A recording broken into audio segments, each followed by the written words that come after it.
hotel. It may be a bit more sadistic than I'd hoped, but he's doing it for me. As some of the most powerful characters in Hazbin Hotel, the Overlords fall just above sinners in the hierarchy of hell. Their power over sinners' souls gives them an advantage regular sinners don't have. Overlords like Alastor flaunt their powerful abilities and strike fear into anyone who sees them. Unfortunately, this elite subclass of demons has no problem stepping on others to get their way, creating their own hierarchy. We see this when comparing the Vees to someone like Husk, who loses his ranking after making too many bad gambles. Today's video will list each of these overlords we know and what is understood of them so far. Welcome to our home of healing, our resort of restoration. Number 1.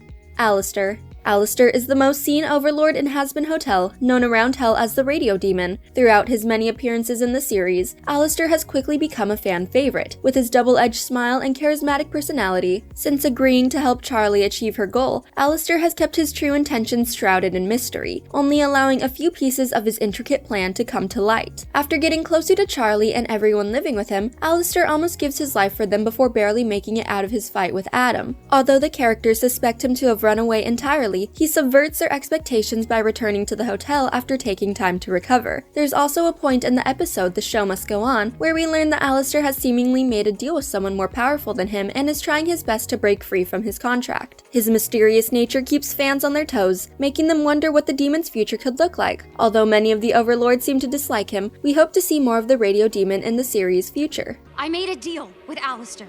Charlie! Oh, calm down. She still owns her soul. Number 2.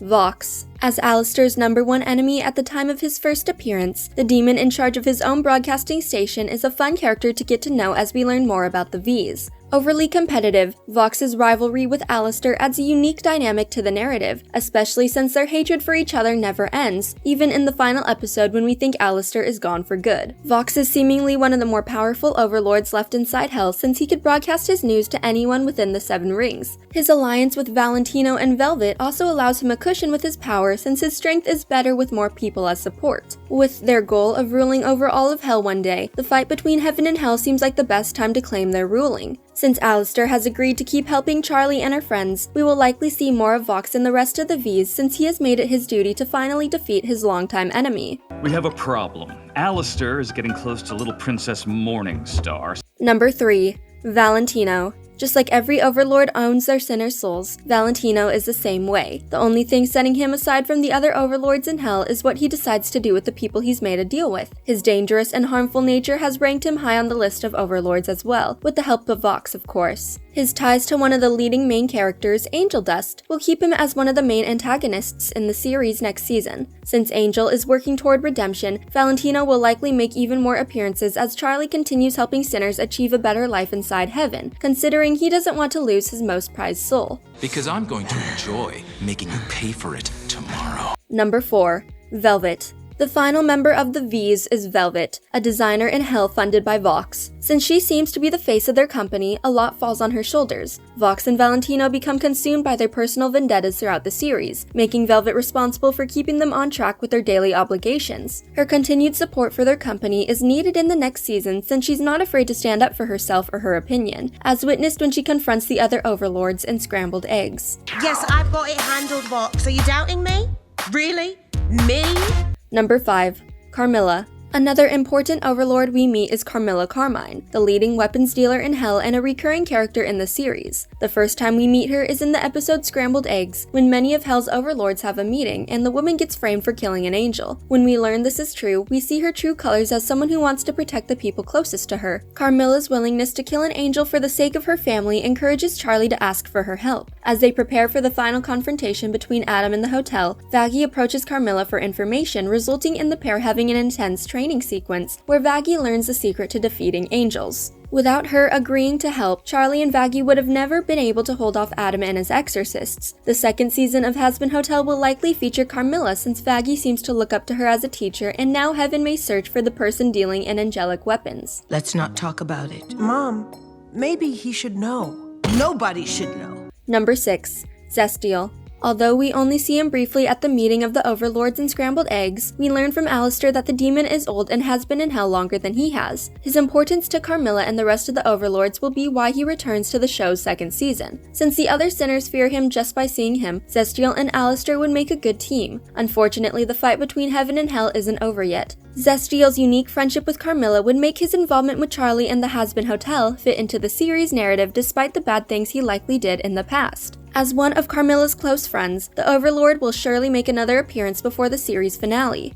Carmilla, what troubles thou? Losing thy composure is unlike thee. Number 7.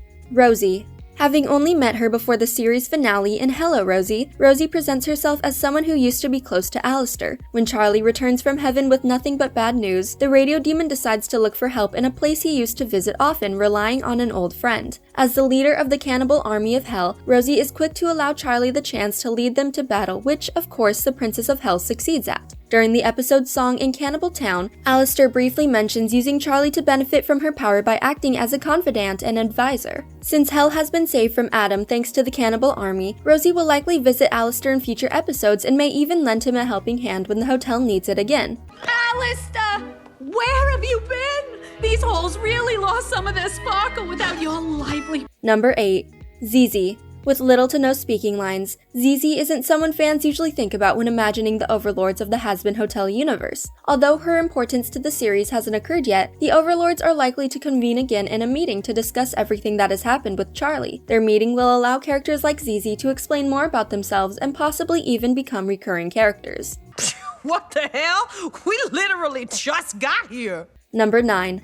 Husk. With his title of Overlord now taken away by Alastor, Husk doesn't seem to be an Overlord when you first meet him. His grumpy attitude and ties to Alastor don't say much about his past, but when he sings with Angel in Masquerade, we learn more about who Husk used to be before he sold his soul. As a demon with a gambling addiction, Husk was used to winning big, but when his luck ran out, he had to turn to Alastor, who now keeps him on a tight leash. Although his ties to the radio demon haven't broken yet, there is still the possibility for his freedom in the future, along with the hope of learning more about who Husk used to be before bartending. But when you're dealing in souls, while also being a gambler, the stakes are pretty high. Number 10. Unnamed. In Dad Beat Dad, when Mimsy tells Angel Dust about Alastor's past, we see glimpses of the Overlords he has taken over to broadcast their screams for everyone to hear. Some of these Overlords are people we know little to nothing about, and since Alastor has seemingly taken care of each of them, we may never know who they were aside from the brief flashback. However, there's always room for more Overlords to rise to power and may be more influential than those few we meet throughout the series. Till these strange radio broadcasts started going out. Number 11. The Von Eldritch family. Shown throughout photographs in various episodes, specifically in the Hazbin Hotel, members of the Eldritch family are an unknown variable for the series. Knowing as little as we do about the Eldritch family, other than their close ties with the Morningstars, we can assume to see more of them in the next season. Since they're in the group of powerful and oldest Overlord families in Hell, their importance to the lore is undeniable. Since Lucifer is now staying at the hotel to help Charlie, there are likely characters to be brought in by him, and the Eldritch family would make the most sense. Share secrets and stories and intimate feelings without... As Hell's safety from heaven falls after winning against Adam, we're sure to see more of these Overlords rising to take their positions and defending their homes. Although working together isn't something we see them often do, a threat such as heaven could be everything needed to bring them together to face a common enemy. As we await Season 2, we can only hope to see more of these Overlords with the possibility of more Overlord introductions in the future. That's so odd. My dad got me this meeting, so maybe try Lucifer?